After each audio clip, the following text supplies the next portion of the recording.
बिस्मिल्लाहिर्रहमानिर्रहीम। इंसान को बेदार तो हो लेने दो, हर कौम पुकारेगी हमारे हैं हुसैन। जी हाँ, इमाम हुसैन अलैहिस्सलाम की शख्सियत बैनुल अक़वामी है और आपकी ज़ात किसी तारुफ का मोहताज नहीं है। हर धर्म के ज्ञानी व्यक्ति, हर ज़बान के लोग इमाम हुसैन का कसीदा ख़्वां है और इमाम हुसैन को सभी जानते हैं। कोई हुसैन अलैहिस्सलाम को अवतार कहता है और कोई महान पुरुष कहता है। इमाम हुसैन अलैहिस्सलाम को हर मज़हब, हर धर्म, हर ज़बान वाले, हर कौम व कबीले वाले, जो भी मज़लूम का साथ देने वाला हो और अत्याचार और जुल्म के खिलाफ खड़ा होने वाला बेदार जहन का इंसान, वो हुसैन इब्न अली को ज़रूर याद करता है, बल्कि अपना आइडियल मानता है। तो चलिए, आज हमारे WF इस्लामिक सेंटर में एक नेपाली भाई से आपका परिचय कराते हैं, उनसे मिलवाते हैं कि वो इमाम हुसैन अलैहिस्सलाम के बारे में नेपाली ज़बान में क्या कहते हैं और इमाम हुसैन अलैहिस्सलाम को कितना जानते हैं।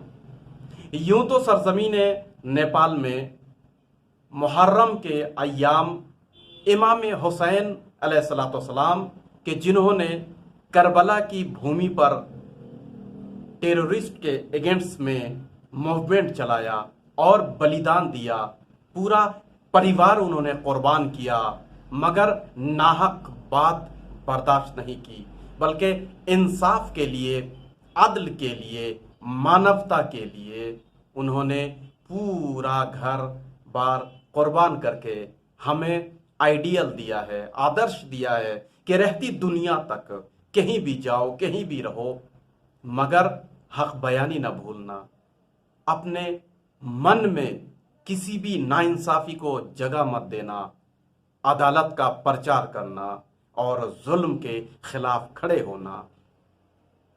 आइए, आज हम नेपाली ज़बान में शायद पहली बार एक नेपाली भाई से मिलवाते हैं कि जो इमाम हुसैन अलैहिस्सलाम के बारे में बेहतरीन लबो लहजे में जितना भी बहरहाल उनसे हो सकता है उन्होंने बयान किया, इमाम हुसैन को कितना जानते हैं और उनका परिचय देने की कोशिश की है।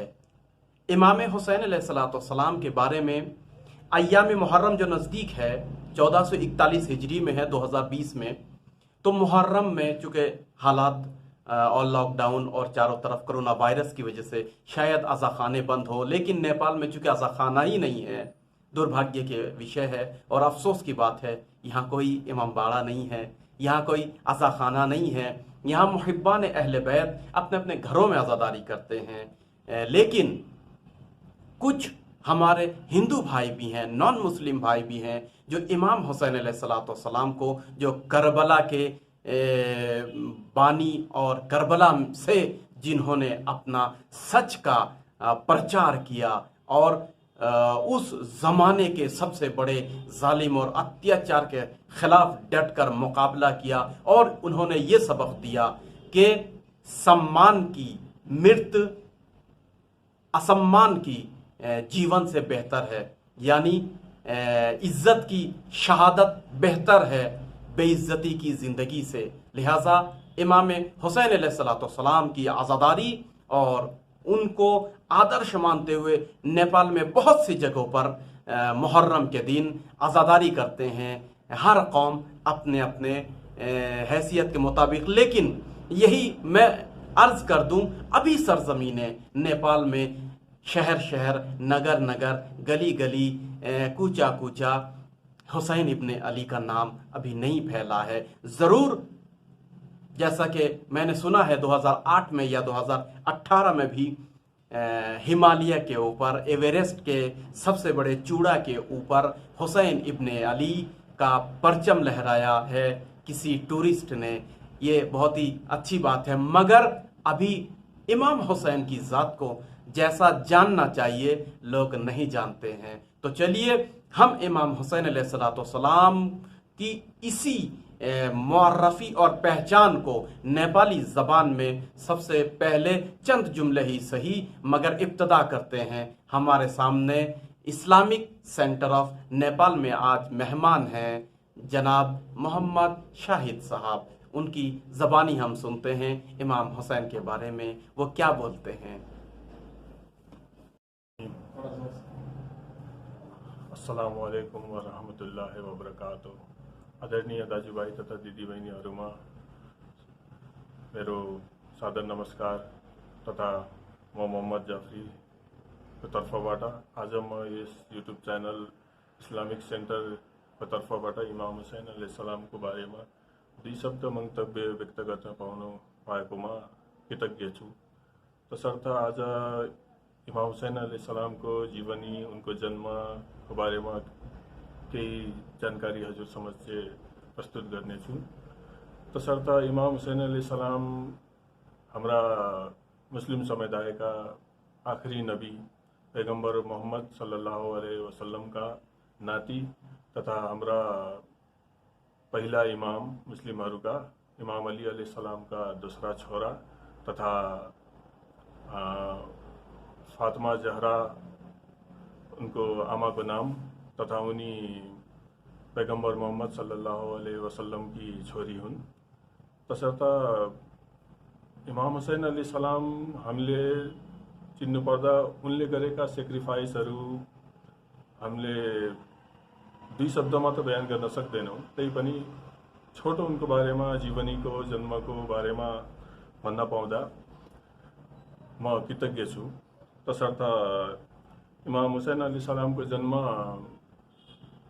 3 साबान मुस्लिम क्यालेन्डर अनुसार साबानको महिनालाई भन्ने चाहिँ नि मुस्लिम क्यालेन्डरको नाम मध्ये पर्छ। 3 साबान बिहिबारका दिन उनी साउदी अरबको मदिना शहरमा जन्मेका थिए।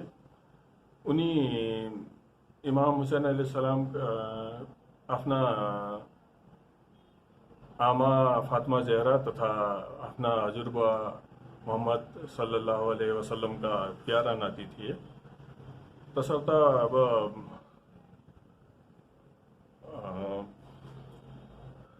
उनको बाल्यकालको अवधिको कुरा गर्ने हो भने निकै रमाइलो पनि छ। उनले आफ्ना बिताएका दाजुभाइ तथा अरूसँग बिताएका दिनहरू हेर्ने हो भने त्यो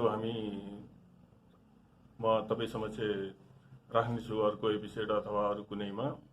अहिले उनको जन्म र उनको बाल्यकालको बारेमा केही भन्न चाहन्छु। उनको बाल्यकालमा हाम्रा त्यसबेला पैगम्बर मोहम्मदको नबुवत तथा इमाम अली अलैहिस्सलामको इमामतको बेला थियो। यो के भन्छ, नबुवत भन्नाले हाम्रो पैगम्बर मोहम्मद सल्लल्लाहु अलैहि वसल्लमको जीवनकाल तथा इमामत भन्नाले इमाम अली अलैहिस्सलामको उनी बाचुन्जेलको काललाई भन्ने बुझिन्छ। अब सानामा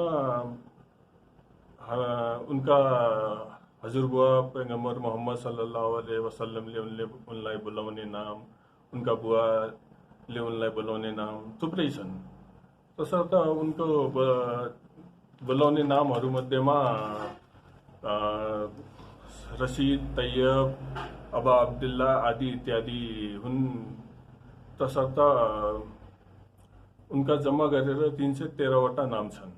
नाम तथा उपनाम भनौँ, उनका धेरै नामहरू छन्।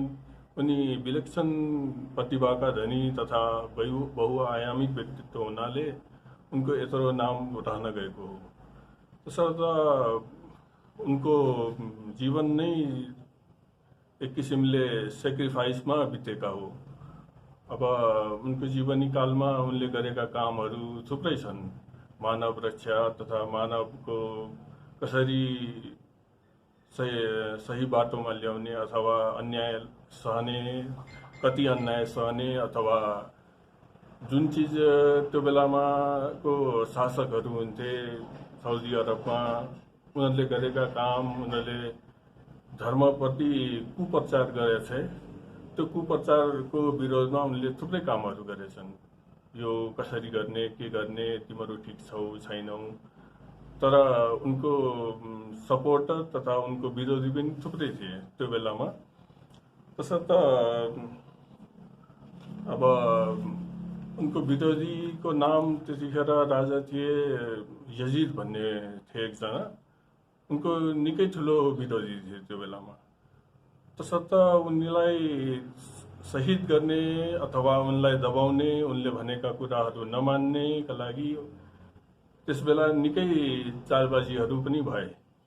तसर्थ त्यो सबै कुरालाई मैले हजुरहरूलाई अर्को एपिसोडमा विस्तृत रूपमा प्रस्तुत गर्नेछु।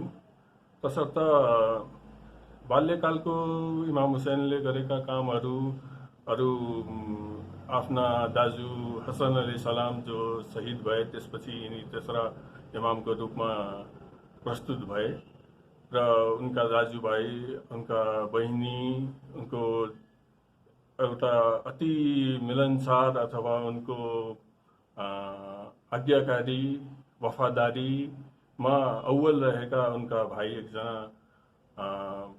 अब्बास अलैहिस्सलाम थिए। उनले पनि र उनको बहिनी एउटा थिए जनाब जैनब अलैहिस्सलाम। उनको बारेमा म तपाईलाई अर्को एपिसोडहरूमा विस्तृत रूपमा जानकारी दिनेछु। यो काठमाडौँमा तसर्थ यसरी नेपालीमा तपाईहरूलाई जानकारी दिने सायद भएनन्, बुझाउन गाह्रो भयो।